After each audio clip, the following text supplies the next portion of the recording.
Hi Virgo, it's Power and Light Tarot coming at you with the reading. Virgo, today we're doing a reading for the first 3 months of 2023. Yeah, right? There's rolling by over here, aren't they? Hope you guys are well. I had to think for a second, right? And so I have January here and I have a rune here, right? So the rune is, supporting the reading, right? And this is Isa. This is interesting. You could be waiting for something and you could be kind of quiet about it. This concealment, that's kind of, it can talk about that. Uh, and it can talk about something that's very beautiful, but it's ambivalent. Like there could be two sides to it, right? And if it's something hidden, you don't want somebody to know. But there's something kind of like, I don't want to say pros and cons because that's, sounds like a business term, right? But there's something here that you might be kind of concealing, and it's possible you're waiting to, like, I don't know, uncover it, right? You maybe, or to show the world, something like that, right?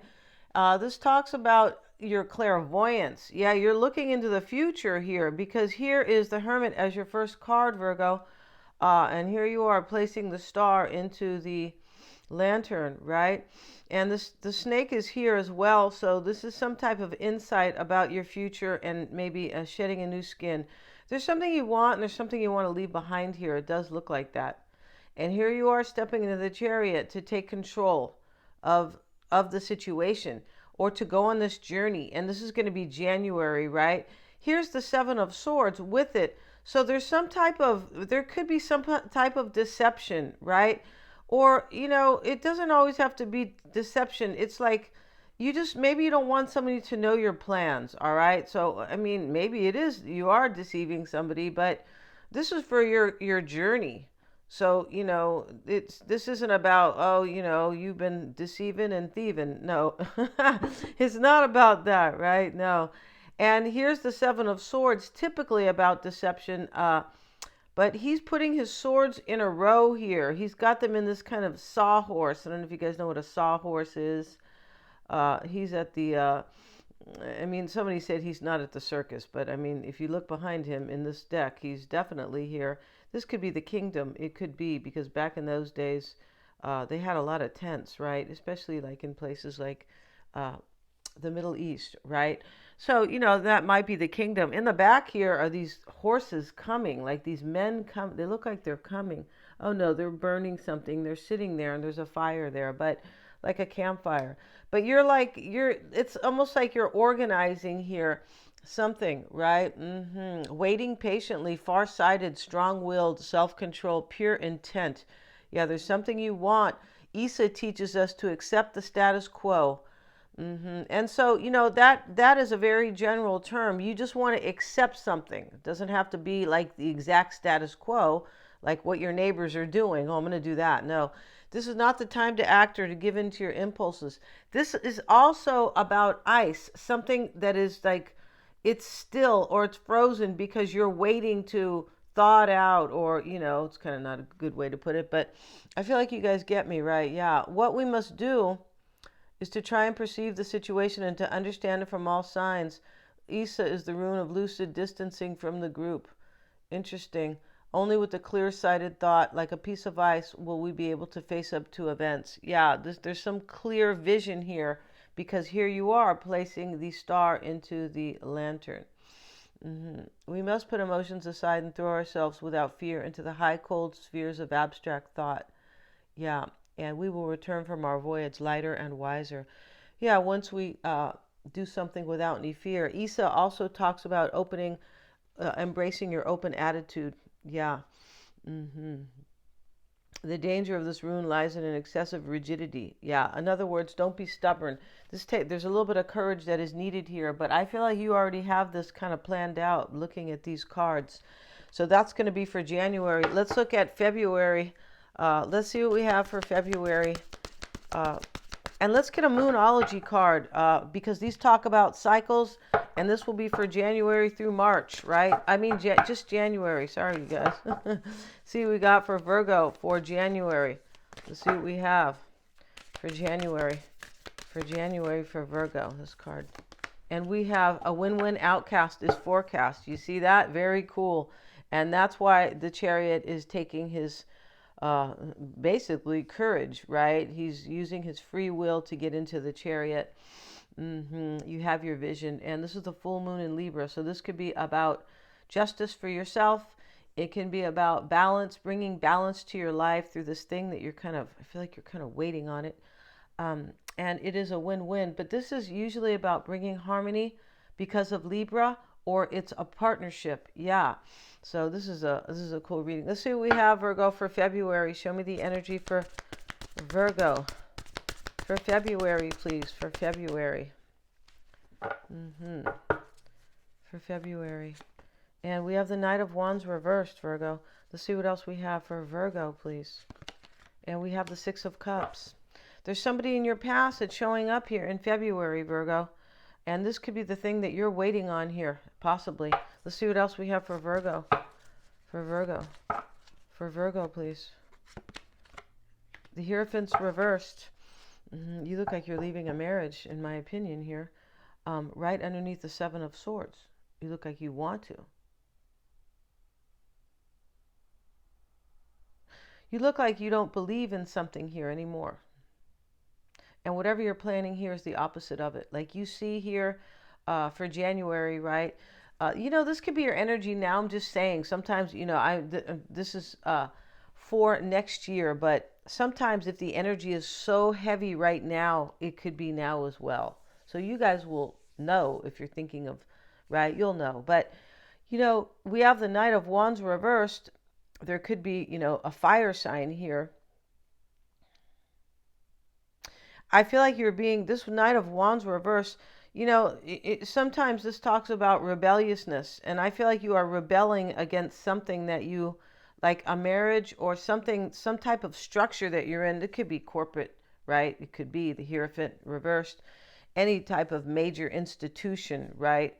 You don't want to follow the rules or just something like that. It is about somebody from your past. Let's have a look at the Knight of Wands, what they call it in this deck, right? But I read my cards kind of, even depending on whatever deck I'm in, I also look at it. I take into consider what they say, because this is it's a little different. It's the same Rider-Waite deck, but I also look at the other cards. This is how I like to do it, right? Now I have a rune here and I have this other card. Let's see what they have to say about the Knight of Wands. It could be somebody who is kind of, like I said, rebelling. I feel like you're doing that here. Let's see what they say. Now, in a standard deck, they would say that Knight of Wands. That could be one of the meanings here. Reversed, thoughtless young person. No, that's the page. See what it says here. Rupture, division. Yeah, you see? February, you look like you are getting a divorce here. Or you're just leaving a marriage behind. Rupture, division, interruption, discord, alienation, a break in a relationship. Yeah, this is what you're doing, Virgo. And you have something else you want. Yeah, you have something you're going for here. You're using your clairvoyance. You see it for yourself. Yeah. So let's see what else we have. Let's get a Moonology card, right? Because they're so cool, right? Like the guy used to say, I'm too sexy for my shirt. These are too cool for the cool. Too cool for the coolest. Let's see what we have. I always sing that in front of my daughter just to tease her. I always mess with her. I'm too cute for this. I'm too sexy for this. She laughs, right? Because she knows it. I like to joke around. Let's see what we have, you guys. Let's see what we have for Virgo for February. For Virgo for February. We have, it's time to take action. Yeah, you see? Wow, new moon in Aries. Wow, Virgo. So this is what you're doing here. Wow, you're leaving on a jet plane. You're like, this is the end of some type of a relationship here. It does look like a marriage. You want some balance in your life with the full moon in Libra. And this win-win here is forecast. You could be, this is in January, right? You could be with this clairvoyance over here. I feel like it's possible here that you're saying to yourself in January, that, you know, I'm gonna, like, I'm trusting my intuition. This is my own forecast. And come February, time to take action about it. Wow, very cool. Let's see what we have for March. I'm almost kind of for March. Show me what we have for March, please. For March, we have the Page of Swords. Let's see what else we have for Virgo. We have the Eight of Cups. Yeah, definitely here. Okay, let's see what we have. And for Virgo, the Strength card. Okay, Virgo, so you have your courage. It's possible you're not going to get it until March. And these don't have to be exactly month per month. They don't.